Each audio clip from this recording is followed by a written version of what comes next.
எப்பொருள் யாரேறு கேட்பினும் அப்பொருள் மெய்ப்பொருள் காண்பது. எப்பொருள் எத்தன்மையாயினும்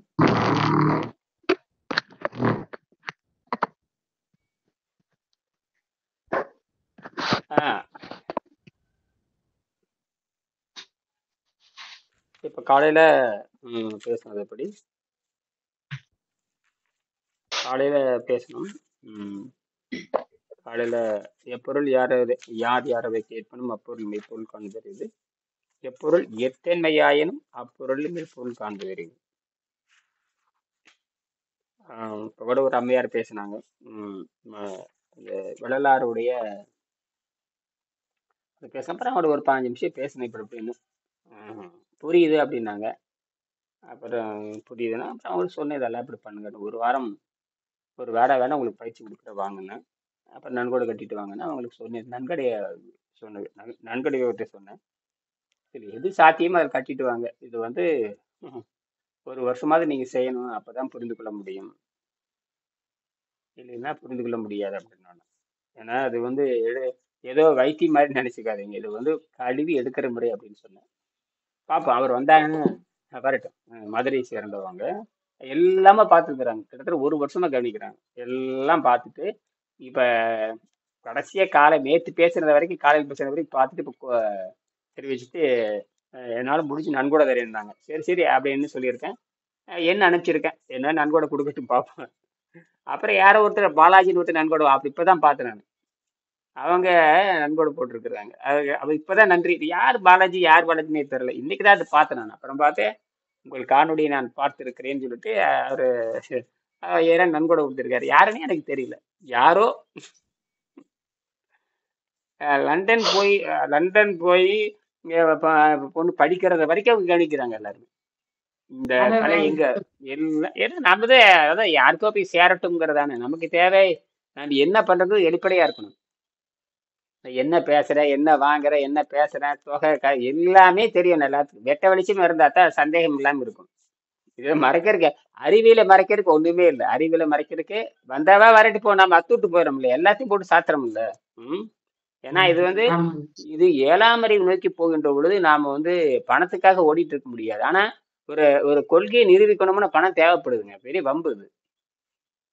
கொள்கையை நிரூபிக்கணும்னா பணம் தேவைப்படுது. எல்லாரும் ஒன்னும் பணக்காரனை யோகிகள் என்ன பண்ணுவோம்னு அரசனை வந்து வழிகாட்டி அதுல இருந்து பொருளை பெற்றுக்குவான், அல்லது ஜமீன்தார்கள் நோய் குணமாக்கி அவங்களுக்கு பொருளை பெற்றுக்குவாங்க. எல்லா யோகிகளும் தங்களுடைய வலிமையினால பிறருடைய உதவினாலதான் போயிருப்பாங்க.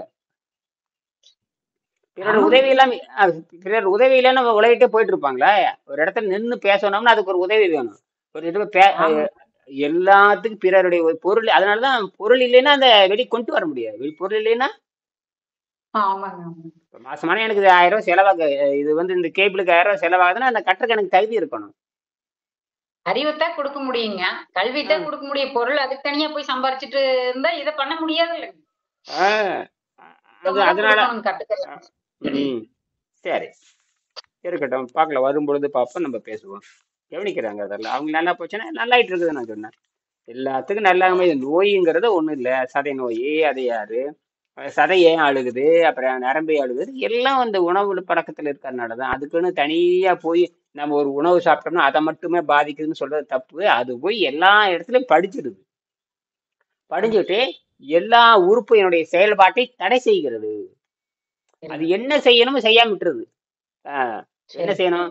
சிறுநீரகமா, அது விஷத்தை பிரிக்கணும், அதை நிறுத்திடுது. கல்லீரலா, அது விஷத்தை பிரிக்கணும், அதை நிறுத்திடுது. கணையமா, சர்க்கரை நோய் சம்மந்தப்பட்டது, அது வந்து ரத்தத்துல இருக்கிற அளவை கட்டுப்படுத்தணும், அது கெட்டு போகுது. இப்படி இதயமா, அது கெட்டு போகுது. குழாயா, அப்புறம் அடைச்சு போகுது. இதுதான் ரிப்பேர், வேற ஒண்ணும் இல்லை. இதுக்குன்னு தனியா நீ சாப்பிடுறது அதை மட்டும் நோண்டுமா? கிடையவே கிடையாது. எல்லாத்தையும் கெடுத்துரும். வேருக்கு தண்ணி ஊத்துனா எல்லா கிளைகளுக்கும் போகுது, அந்த மாதிரிங்க. அதேதான், அதே கரெக்டா சரியா சொல்லிட்டீங்க. வேருக்கு தண்ணி ஊத்துனா எல்லா பக்கம் போகுது. அது எல்லா பக்கம் போயிரு. அதேதான் இங்க. இப்பெல்லாம் என்ன சொல்றாங்கன்னா, தென்னை மரத்துக்கு தண்ணி கட்டணும்னா அங்கேயே ஊத்தாதீங்க, 4 அடி தள்ளி வட்டம் கட்டி அங்க ஊத்துங்க அப்படிங்கிறாங்க. அது நேரம் வந்து பறவை வந்து இங்கிருந்து உறிஞ்சிட்டு போகுதுங்கிறாங்க. அது அது பழைய இதே. நம்மாழ்வார் ஐயா தான் சொன்னாங்க, தூரத்தை கட்டணும்னு நம்மாழ்வார் ஐயா தான் சொல்லியிருக்காங்க. ஆமா, அது இவங்க சுத்த பக்கத்திலேயே ரவுண்ட் எடுத்து தண்ணி பாய்ச்சிட்டு இருக்காங்க. அது அது அதிகமா தப்புங்கிறாரு. ஆமா தப்பு. தப்புங்கிறாங்க. ஆமா. இது வந்து வேர் நீட்டமா பரவறப்ப புடிமானம் அதிகமாகும். வேர் அகலமா ஆ, பரவுதுல்ல. அப்ப இதுக்கு அங்கேயே கிடைச்சோடனே வேற நீட்டாமி அங்கேயே நிறுத்திக்கிறது. வேற நீட்டாமியே ஆமாங்க. குட்டை வேர்லயே வளர்றது. குட்டை வேர்லயே வளர்றது. ஆமாங்க, ஆமாங்க. அப்ப வறட்சியும் காத்தடிச்சுன்னு தாங்காதுங்க. வறட்சியும் தாங்காது. வறட்சியும் தாங்காதுங்க. ஆமாங்க. அப்ப வேற அதுக்கு என்னெல்லாம் போட்டு இது ஆச்சரியம்னா பனை மரம் தான் கீழே போயிருது. பனை மரம் தான் அது போயிரு 20 அடி 30 அடி போயிரு 40 அடி வரைக்கும் போகும் பனை மரம். 40 அடி வரைக்கும் அதனாலதான் மேட்டாங்காட்டிலாம் உழைச்சி மேட்டாங்காட்டிலாம் அப்படியே நின்றுட்டே தான் இருக்குது. 100 வருஷம் 200 வருஷம் நின்றுட்டு தான் இருக்குது. ம். ஆமாங்க, ஆமாங்க. அதுக்குள்ளே அப்புறம் எவ்வளவு அதெல்லாம் போய் 30 அடி 35 அடி 40 அடி போயிருங்க. அங்க போய் தண்ணி எடுத்துக்கிட்டு இருக்கு. சரிங்க. ஊனி அடிச்சுன்னு அவ்வளவுதான். பனைமரம் சாகவே சாகாது. அப்படியே இருக்கு. வளர்றதும் 5 வருஷம் ஆகும். ஆமாங்க. பலனுக்கு வர்றதுக்கே 15 வருஷம் 13 வருஷம் 14 வருஷம் ஆகும். ஆனா காய்ச்சதுன்னா என்ன மாதிரி காய்க்குது அப்பாப்பா. சட்ட சடையா ஆமா. காய்க்கும். சாவே சாவாத 120 ஆண்டு 200 ஆண்டு சாகாது. அதுதான். தென்னை மரம் குடுத்தா தானே காய்க்குதுங்க ஐயா. தென்னை மரம் தண்ணி குடுத்தா தான் காய்க்குதுங்க. ஆனா பனை அப்படி இல்லையேல்லங்க. அதுக்கு அது எதுவும் நம்ம அது குடுக்கறது இல்லையில. அதனுடைய தன்மையை வந்து வறட்சியை தாங்கி வளரக்கூடிய பாலைவன தாவரம் தான் அது. சரிங்க. பாலைவன தாவரம் தான். அது குறைந்த தண்ணீரிலேயே வாழ வாழ கத்துக்குது. இது என்ன பண்றதுன்னா இது இது வணிக நோக்கமா மாறுது. இது வணிக நோக்கத்துல கொண்டு வர்றப்போ செயற்கையே கொடுக்குறோம் செல்லமா. அப்ப என்னதுன்னா இது அது கொடுத்தா தான் வேலை செய்யும் மாதிரி. ஆமாங்க. நீங்க கண்டுக்காம விட்டுருங்க. ஏதாவது கொஞ்சமா தண்ணி ஒரு இடத்துல கண்டுக்காம விட்டுருங்க. அது கரெக்டா ஒரு அளவு காய் காய்ச்சிட்டே இருக்கும் பாருங்க. என்ன மாதிரி காய் அது கரெக்டா. அதாவது நீங்க என்ன நினைக்கிறீங்கன்னா இந்த வணிக நோக்கத்துக்கு பார்க்கும் பொழுது பெருசா காய்க்கும்னு நினைக்கிறீங்க. அதை இயற்கையா சரி. விட்டீங்கன்னா குறைந்த தண்ணி அதுவும் 100 வருஷம் இருந்துட்டே இருக்கும். இருக்குங்க, இருக்குங்க, இருக்குங்க.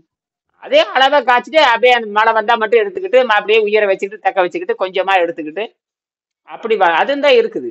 அது வேற இருக்குதுங்க. வணிக ஆமாங்க. நோக்கத்திற்கு. ஆமா, இது நமக்கு புரிஞ்சது தானே. ஆமாங்க, ஆமாங்க. நீ நல்ல பே- 100 ஆண்டு. ஆ.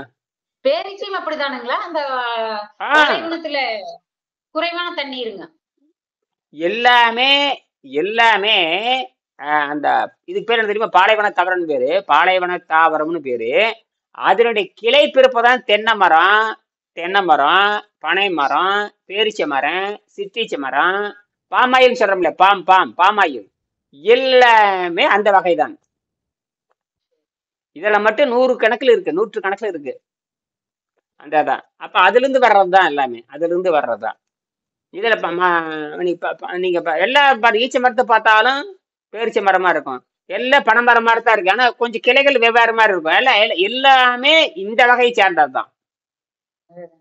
அந்த தென்னை மரத்தினுடைய பனை மரத்தினுடைய சாயில் பாத்தீங்கன்னா எல்லா பனை மரம் மாதிரியே இருக்கும், தென்னை மரம் மாதிரியே இருக்கும், பேரிச்சை மரம் அப்படியே எல்லாம் அதே மரத்தா இருக்கு எல்லாமே. ஈச்சை மாதிரி வருது இல்லையா? ஆமாங்க.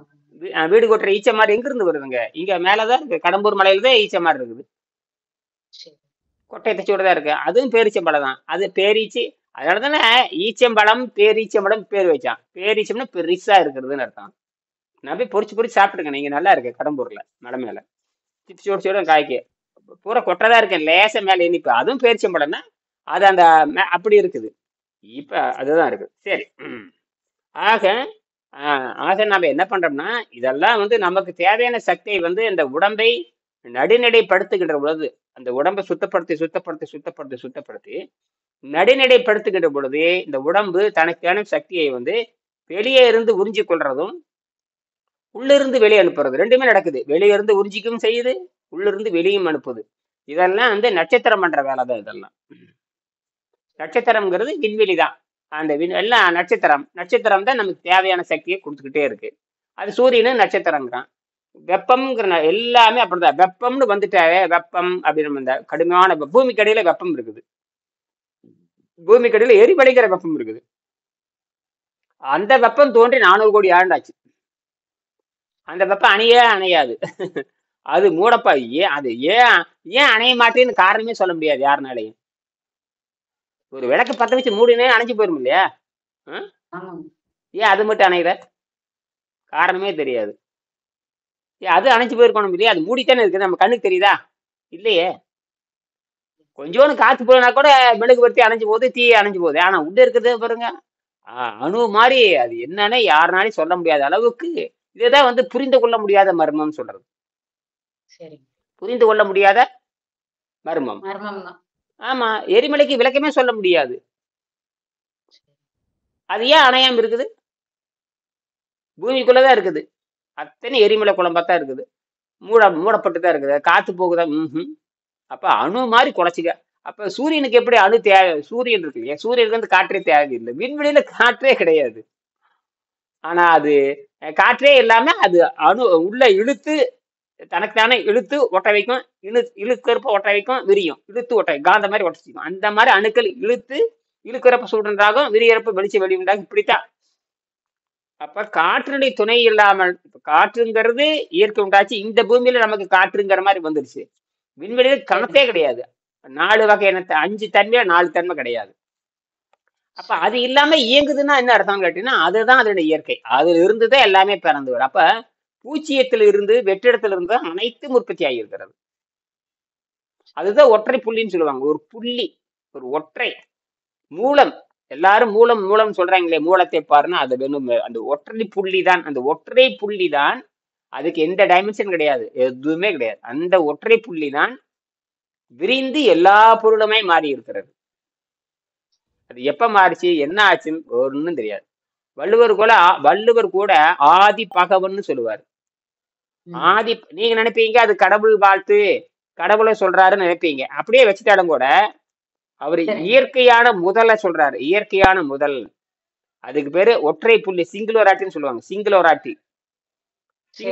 சிங்குலராட்டி என்னதுன்னா, சிங்குலர்னாவே ஒற்றைன்னு அர்த்தம். சிங்குலாரிட்டிம்பாங்க ஆங்கிலத்துல. சிங்குலாரிட்டி அப்படிமா, சிங்குலர்னா ஒற்றைன்னு அர்த்தம். சிங்குலர் பாயிண்ட்னா ஒற்றை புள்ளி. அந்த ஒற்றை புள்ளி தான் விரிந்து பல பொருளாக மாறி இருக்கு. மனுஷனா மாறினது அதுதான். இதுக்கு மனுஷனா மாறுறதுக்கு படிநிலையிலிருந்து மாறுது. அங்கதான் நம்ம புரிஞ்சுக்கிறதுக்கு தாமதம் ஆகுது. நேரடியா வந்துச்சா இல்ல, படிமுறையில வந்திருக்குது. இதுக்கு படிமுறையில பல கோடி ஆண்ட மாறி மாறி மாறி மாறி மாறி மாறி நம்ம, அதனாலதான் நம்ம வந்து இந்த இயற்கை புரிந்து கொள்றது அவ்வளவு கஷ்டமா இருக்குது. எல்லாம் எடுத்தோன்னே வந்து உணவு பழக்கத்தை மாற்றுதல் எல்லாமே அது அறிவு. உணவு பழக்கத்தை மாற்றுங்கிறது அறிவே சார்ந்தது.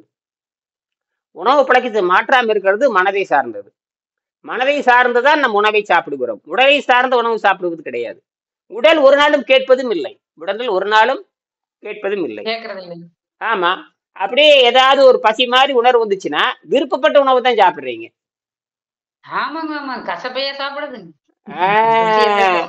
ருசியத்தான் சாப்பிடுறோம். அப்ப அது விருப்பம். இங்கதான் மாட்டிக்கிட்டார் எல்லாமே. இது தெரியாம தான் ஆண்களும் பெண்களும் 1 லட்சம் ஆண்டா வாழ்ந்துட்டு இருக்காங்க. அப்புறம் என்ன பண்றது? அப்போ ஒண்ணும் பண்ண முடியாது. அப்ப நீங்க யாரு? அப்ப அதனாலதான் அடிமுடால கை வைக்கிறது. அந்த பிரச்சனைக்கு உண்டான பசியவே கை வைடா அப்படிங்கிறோம். அதை நீங்க பசியவே கை வச்சாதான், பசியை வந்து ஆற்றி ஆற்றி பழகினாதான் அது வந்து உடல் வந்து தனக்கான வேலை செய்ய ஆரம்பிக்கும். உடம்புக்குன்னு ஒரு கொள்கை இருக்கு இல்லையா, அது தன்னுடைய வேலை செய்ய ஆரம்பிக்கும். பல்வேறு வகையான பொருள் கெட்டு போகுது இல்லையா, அந்த பொருள் வந்து மீண்டும் கெடாம குழந்தை நிலை மாதிரி வச்சுக்கணுங்க.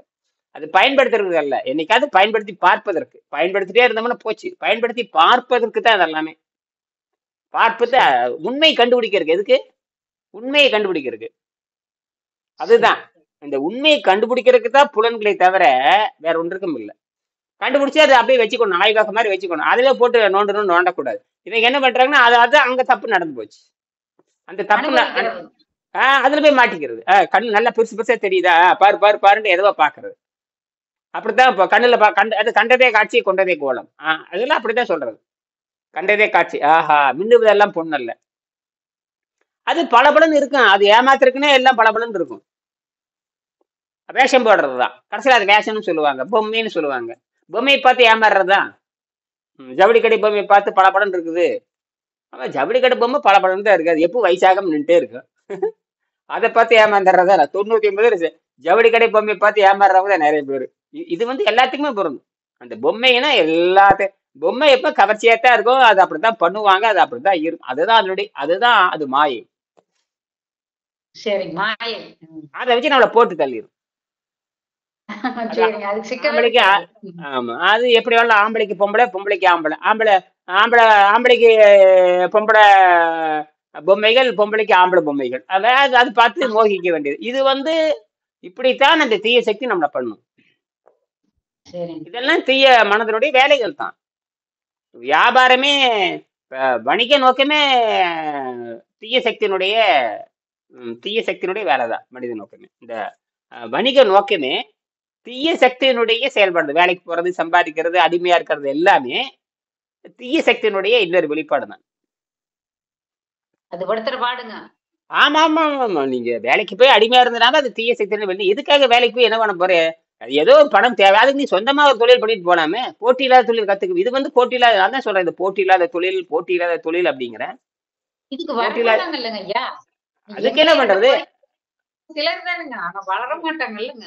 ஆமா அதுக்கு என்ன பண்றது? இயற்கை அப்படித்தான் வச்சிருக்குது. நீ அடிமையா இருக்கணும்னு நீ வச்சிருக்கிற அதுக்கு என்ன பண்றது? நம்ம அடிமை உடைக்கிறோம். அடிமைத்தலையை உடைக்கணும்னா சுயமா அதுக்குதான் கை ஏனுங்க ஐயா உங்களுக்கு 25 வருஷமா சொலையா இது ஆயிருக்குதுங்க. நாங்கெல்லாம் ஏமாத்திரம் ஆமா தியாகம் பண்ண இத்தனை வேண்டியதுதான். வருஷம் எடுத்திருக்குது. கரெக்ட் தான். நாங்க வந்து எங்களுக்கு வந்து பாத்தீங்கன்னா ஊடகமே எங்களுக்கு கிடையாது. இப்பதான் ஊடகம் இருக்குது. இப்ப உங்களுக்கு எல்லாம் ஊடகம் இருக்குது. ஆமாங்க ஆமாங்க ஆமாங்க. நாங்க 25 அதை வருஷமா பயன்படுத்தணும். பண்றது நீங்க அதை பயன்படுத்தி ஒரே ஒரு பேசி பழகணும். சரிங்க சரிங்க. பேசி பழகணும் அதுவே தானா விருப்பப்பட்டவன் கொடுக்குறான் கொடுக்காத போறான். ம் ம் ம். நம்ம ஆமாங்க. ஆமா நமக்கு ஒரு சின்ன தொகை இருக்குல்ல அதை வச்சு பணம் பண்ண வேண்டியது தானே. ஏதோ ஒரு தொகை இருக்குதுல்ல நமக்கு ஒரு இருப்பு இருக்குல்ல. ஆமாங்க ஆமாங்க. நானும் இருப்பு வச்சுதான் நான் சம்பாரிச்சு இருப்பு வச்சுக்கிட்டு தானே போனேன். முதல்ல எங்க கையில தொகை இருந்து இது மித்த இதை காப்பாத்திக்குவோம். சரி முதல்ல அடுத்தவங்க உதவி செய்யற வரைக்கும் நம்ம பொருள் நம்மளை காப்பாத்தணும். சரிங்க அப்படி வச்சுட்டு தான் நான் வந்தேன் நானு. சரிங்க. அப்ப அப்ப அப்ப வந்து என்னுடைய பழக்கத்தை பூரா குறைக்க எனக்கு இயற்கையாவே எனக்கு நிறைய பழக்கம்லாம் எனக்கு கிடையாது. வாகனம் வண்டி சரிங்க கிண்டி எதுவுமே கிட்ட கிடையாது. மிதி வண்டி தவிர எனக்கு எதுவுமே கிடையாது. சரிங்க. அப்ப தேவையில்ல அப்படியே ரொம்ப ரொம்ப சுருக்கி குறைச்சுக்கிட்டீங்க. நிறுத்திட்டேன் ஆடம்பரம் நிறுத்தியாச்சு சுத்தமா நிறுத்தியாச்சு. ஆடம்பரத்தை சுத்தமா நிறுத்தியாச்சு. ஆடம்பரத்தை சுத்தமா நிறுத்தியாச்சுங்க. ம். நிறுத்தம் காட்டி தான் நான் தப்பிக்க முடியுது. சரி அப்பதான் நான் தப்பிக்க முடியும். அப்பதான் ஆரோக்கியத்தை புடிச்சுக்கிட்டோம். அப்ப இருக்கிறது கொஞ்சமா நூல் மாதிரியே நூல் மாதிரி கொஞ்சம் ஏன்னா யாரும் பணம் கொடுப்பாரு யாரும் இல்லை. நம்ம வந்து வெளியே இருக்கிறோம். நான் வந்து 30 வருஷமா வெளியே இருக்கிறேன்னா அதுக்கான வாடகை வீடு எல்லாம் இருக்கு இல்லையா. ஆமாங்க ஆமாங்க. எனக்கு சொந்த வீடு 1.5 சென்ட் இருக்கு. அங்க இருந்ததே கிடையாது. நான் 35 வருஷம் வெளியே இருக்கிறேன். சரிங்க எனக்கு காற்றோட்டம் தான் பிடிக்கும். பாரு இப்ப காற்றோட்டமா இருக்குது இதுதான் பிடிக்கும். அந்த 2 சென்ட் என்ன பண்றது? இப்ப நான் 100 சென்ட் அங்க வாங்கி வச்சிருக்கிறேன். அது வேற 100 சென்ட் வாங்கி நேத்து கூட போயிட்டு வந்தேன். 4 நாளைக்கு கூட போயிட்டு வந்தேன். அது வேற. யார கோழி பண்ண வைக்கலாம்னு கேட்கணும். வீட்டு நாட்டுக்கோழி பண்ண நிறைய இருக்க சரிங்க. நாட்டுக்கோழி வைக்கிறேன்றாங்க. சரி சரின்னு சொல்லிவிட்டேன் நாட்டுக்கோழி அது பண்ண வைக்கிறேன். இருக்குது இடமெல்லாம் இருக்குது இல்லையா. சரி வேலி போட்டுக்கிறேன். வேலின்னா சும்மா கோழி படல் மாதிரி ஏதோ சொன்னாங்க. அது எந்த அளவுக்கு உண்மைன்னு தெரியல. சரி சரின்ட்டு வந்துட்டேன் நான். அது என்னத்த போயின்னு பேசினேன். சரி இப்ப நாம் திருப்பி வருவோம். அதே நான் கோழி பண்ண வச்சேன். நாட்டுக்கோழி பண்ண நான் பார்த்துருக்கேன். நிறைய பேர் அது அப்படியே மேய்ஞ்சிட்டு இருக்கு மரத்துல உட்காந்துங்க. அவ்வளவுதான். ரொம்ப செலவும் கிடையாது. செலவே கிடையாது இல்லைங்களா. செலவெல்லாம் இல்லைங்க. பெருசா பெரிய செலவு. செலவு இல்லைங்க. நாட்டுக்கோழிக்கு என்ன வியாதி வரப்போகுது வராது. அதான் அந்த காட்டுக்குள்ள என்ன காடு பெருசா இருக்குது இல்லையா. எங்க நிறைய இருக்குது. சரி பார்ப்போம். ஆனா ஒண்ணு சின்ன சின்ன உயிரினங்கள் நிறைய இருக்கு. உடும்பு கீரி நரி நிறைய இருக்குது. மான் நிறைய இருக்குங்க. மரங்கீரை வச்சுட்டீங்க தலை திங்கிற உடனே வந்து 50 வருதுங்க. 40 30 50 வரும். அப்படி கிடுகிடுன்னு வந்து ராத்திரி பேர் தின்னுட்டு ஒரே விட்ட ஓடிடும். மான் எக்கச்சக்கம். யானை நினைச்சா யானை வந்துருங்க. அது இருக்குது பாரு 8 டன் கோழி பாதுகாக்க முடியாதுங்க ஐயா. கோழியே போட்டாலும் கோழி பண்ண வச்சாலும் அது பாதுகாக்க முடியாதுங்களே. அது வலை போட்டு வளக்குள்ளதான் வச்சிருக்கணுங்க. இல்லைன்னா மற்ற மிருகங்கள் அது ஆமா வலை போட்டு பாதுகாப்பா வச்சிருக்கணும். அப்பதான் அது அவங்க வலை போட்டு பாதுகாப்பா அது வந்து யாரு வளவு அது இந்த கோழி வளர்த்துறவனுடைய பொறுப்பு. கோழி வளர்த்துறவனுடைய அவனுடைய பொறுப்பு. ஆனா அதுக்கு தகுதியா நடந்தா அதுக்கு இந்த மரம்ல 2 3 மரம்ல வச்சு விடணும். என்ன மரம்? இந்த சக்கரைக்குட்டி மரம் பாதாம் மரம் எல்லாம் வச்சிடணும். மரத்துல போய் நல்லா தங்கும். அதுல இந்த சக்கரைக்குட்டி மரத்துக்கு குருவி பழம் தச்சோடு தான் இருக்கும். அது சீக்கிரம் ஒரே வருஷத்துல வளர்ந்துருக்கு. ஒரே வருஷத்துல பெருசாயிடும். ஆமாங்க. பார்ப்போம். ம். சரி, இப்ப என்ன பண்ணலாம்? இப்ப 9ஆம் பாடத்தில் எங்கே ம் 9ஆம் பாடத்த முடிக்கலாம். 9ஆம் பாடத்த முடிச்சிடலாம். காலையில நல்லா விவாதம் நல்லா போச்சு. அந்த அறிவியல், அது அறிவியல் செய்யணுங்க. அப்பதான் நம்ம புரிஞ்சு கொள்ள முடியும். அறிவியல் செய்யணுங்க. ஆமா. அப்பதான் அந்த எலக்ட்ரான புரிஞ்சுக்க முடியும். அந்த நம்ம உடம்பு வந்து எலக்ட்ரான், நியூட்ரான், புரோட்டான்ல இயங்குது. அது நியூட்ரல் ஆயிக்குது. ஏன் வந்து நியூட்ரல் ஆனதுக்கு அப்புறம் சக்தி வந்து அது திருப்பி திருப்பி அது வந்து எடுத்துக்கிட்டே இருக்குது. உறிஞ்சிக்குது அப்படிங்கிறத உண்மை.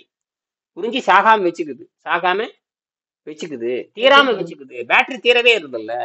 அப்ப நம்ம உடம்பு ஒரு பேட்டரி. நம்ம ஏன் சக்தி தீர்றது இல்ல? அப்ப இது என்ன வெளிய விட்டது உறிஞ்சிக்குது. அல்ல தானா உற்பத்தி பண்ணது அல்லது வெளியிருந்து உறிஞ்சிக்கணும். 2 வேலை செஞ்சாகணும். ஒண்ணா சரி. புழிஞ்சு வெளிய விடணும் அல்லது வெளியிருந்து உறிஞ்சிக்கணும். இந்த 2 வேலைய உடம்பு பண்ணுது. இப்ப நான் பேசும்போது சக்தி செலவாகுதே இல்லையா? ஆமாங்க. அப்ப செலவாகுதுங்க. இது பார்த்தாலே ஆமா. செலவாகும்லங்க. கண்ணு பார்த்தாலே செலவாகும். கண்ணு மூடிட்டு ஆ, வந்தா வேணா செலவாகுங்க. ஆ அந்த செலவை குறைப்பதற்கு தான் எல்லாம் பண்றேன். இப்ப நம்ம பேசுறப்ப செலவாகுதுன்னா, அது வெளியிருந்து உறிஞ்சிக்குதுன்னு அர்த்தம். உறிஞ்சி எனக்கு குடுக்குது. சரிங்க. சரி. இட்லி தின்னுட்டு உட்கார்ந்து இப்படி தூங்கிட்டு தான் இருக்கணும். இப்படி இட்லி தின்னு ஆமாங்க. இல்ல சொந்தங்க நீங்க அது அது அது வந்து அதனுடைய வேலை அது. எது அந்த உணவுப் பொருளோட வேலை என்ன? மந்தமாக்குறது அதனுடைய வேலை. சரி. சாராயம் குடிச்சா தூங்குறான்னா அது அதனுடைய வேலை. காப்பி குடிச்சா தூங்க வைக்க ஆமாங்க. அவனோட வேலை. சுறுசுறுப்புலாம் வராது. பொய்யுங்க. அது தெரியும் பொய். அந்த 2 நிமிஷம் சுறுசுறுப்பா இருக்கிற மாரி தெரியும். ஆமாங்க, ஆமாங்க.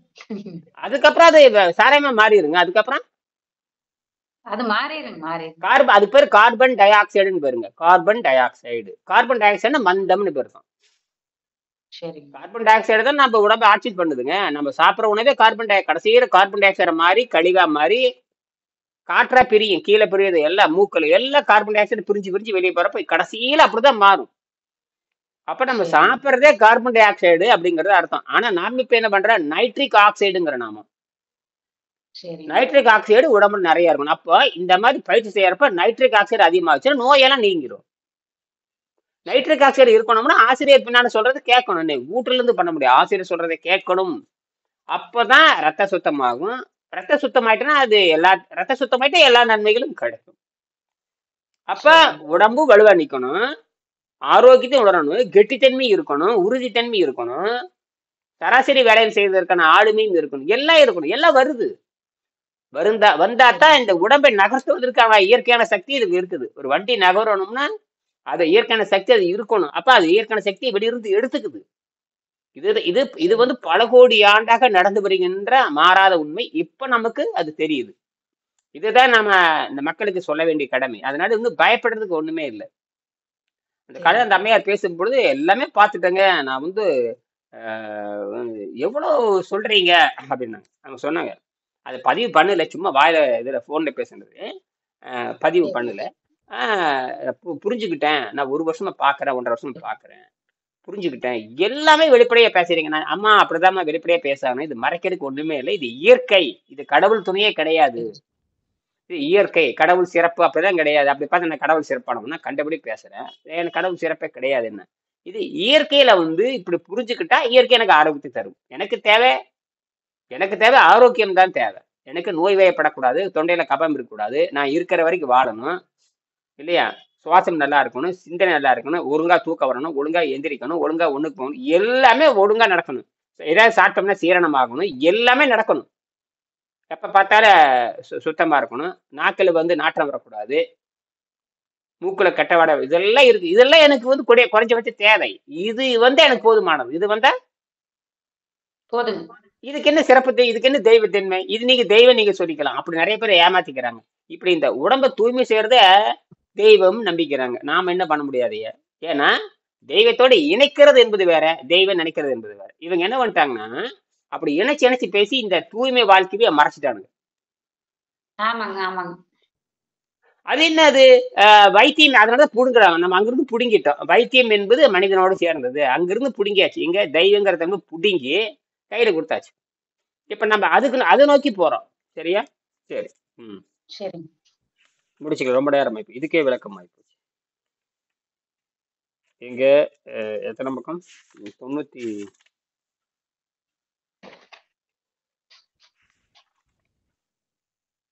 ம்.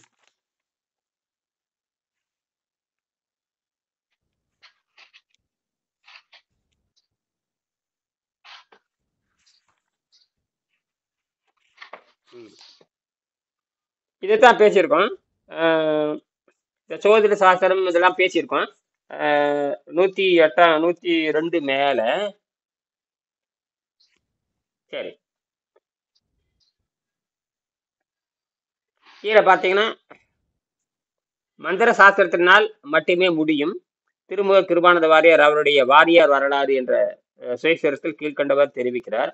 என் ஜாதகத்தை சோதிடர் சிலரிடம் கொடுத்து பலன்களை கேட்டு முயற்சித்தேன். அவர்கள் எல்லாரும் கூறிய பதில், நீங்கள் முருக பக்தர், உங்களுக்கு கோள்கள் எந்த கெடுதியும் செய்ய முடியாது, உங்களுக்கு ஜாதகம் பார்க்க வேண்டிய அவசியம் இல்லை, தங்கள் வாழ்க்கை எப்போது மேடு பள்ளம் இல்லாமல் இருக்கும். மந்திர சாஸ்திரம் வாஸ்துவையும் சோதிடத்தையும் மீறி இருக்க உள்ளது. மந்திரம்ங்கிறது ஒரு வகையான வழக்காடு தான். ஏதோ கற்பனை பண்ணிக்கிறாங்க. இதெல்லாம் அப்படிலாம் ஒன்றும் கிடையாது. இதெல்லாம் ஒரு வழக்காடு. ஒன்றை கட்டுப்படுத்துறது, ஒன்றன்படி சொல்றது. தூய வாழ்க்கை வாழ்ந்தேன்னு எல்லாமே வந்துடும். அதெல்லாம் அப்ப இந்த உடம்பு, இந்த தூய வாழ்க்கை வந்து உடல் வேதியில் மாறுது. எத்தனை வேதியில் நடக்குது நமக்கு தெரியாது. என்னென்ன வேதியில் நடக்குது நமக்கு தெரியாது. இப்ப என்னமோ சொல்றேன், என்னமோ சாப்பிடுது, கார்பன் டை ஆக்சைடு உற்பத்தி ஆகுதுன்னு சொல்றமே தவிர இது மாதிரி எத்தனை இருக்குதுன்னு நமக்கு தெரியாது. எத்தனை பதிவு இருக்குன்னு தெரியாது. புதுசா கூட உற்பத்தி ஆகலாம். புதுசா கூட ஆமா உற்பத்தி ஆகி அதுக்கு தகுந்த மாதிரி விடுதலை கொடுக்கலாம். இந்த உயிருக்கு அவ்வளவு சிறப்பு இருக்குது. அப்படி புதுசா ஒண்ணு கொள்கை உற்பத்தி ஆகி அதுல இருந்து கூட நீங்க விடுதலை அடையலாம். பொதுவா என்ன பார்த்திருப்பீங்க, உடனே இப்படித்தான் இருக்கு, அது கார்பன் டை ஆக்சைடா மாறுது, அது நைட்ரிக் ஆக்சைடா மாறுது. அது மேலோட்டமாக சொல்றது, அது கிளாசிக்கல். ஆனால் இப்படி செய்யறப்போ என்னென்ன தன்மை மாறுன்னு யாருக்குமே தெரியாது. அதான் அட்டமாசித்து நாம சொல்றோம். சமாதியில 8 வகை இருக்குன்னு சொல்றாங்க ஐயா.